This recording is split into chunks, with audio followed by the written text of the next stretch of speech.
ہمارے کتنے مسلمان ہیں 10-10 سال کی عمر والی لڑکیوں کو، 8-8 سال کی عمر والی بچیوں کو بغیر آستین کے کپڑے، چھوٹے آستین کے کپڑے، جالی دار والے آستین کے کپڑے، گلا نظر آ رہا ہے، پیٹ کمر نظر آ رہی ہے، پنڈلیاں نظر آ رہی ہے، ایسا ڈریس پہناتے ہیں، وہ بھی عید کے دن، عید جیسے مبارک دن میں ایسے کپڑے پہناتے ہیں۔ اور جب ان سے کوئی مولانا کہتے ہیں کہ ایسے کپڑے نہ پہناؤ، یہ شرم حیا کے خلاف ہے، تو اب تو گوگل صاحب نے بہت دین سکھایا ہے، تو مولانا سے پوچھے گا الٹا اس پر شرعی پردہ فرض ہوا ہے کہ ہم اسے ایسے کپڑے پہنائیں ویسے کپڑے پہنائیں؟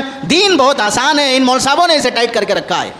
ایسے پاگل ذہن رکھنے والوں کو کان کھول کے نہیں، دل کے دروازے کھول کے سن لینا چاہیے۔ ٹھیک ہے شریعت کا ابھی اس پر پردے کا حکم نہیں آیا ہے 8 سال کی 10 سال کی بچی پر، لیکن سن لو سماج اتنا درندہ بن چکا ہے، سماج کا یہ رویہ بن چکا ہے، لوگ نکاح کرنے کے لیے عمر پوچھتے ہیں، زنا کرنے کے لیے عمر نہیں پوچھتے ہیں، لوگ نکاح کرنے کے لیے خاندان دیکھتے ہیں، منہ کالا کرنے کے لیے کوئی خاندان نہیں دیکھتا۔ کتنی معصوم بچیوں کو، کشمیر کی 7 سال کی بچی کو 1 ہفتے تک 3 درندوں نے مندر کے انڈر گراؤنڈ میں رکھ کر اس کے ساتھ زیادتی کر کے اس کی لاش کو سڑک پر پھینک دیا۔ ایسے واقعات کیا ہمارے سامنے نہیں ہیں؟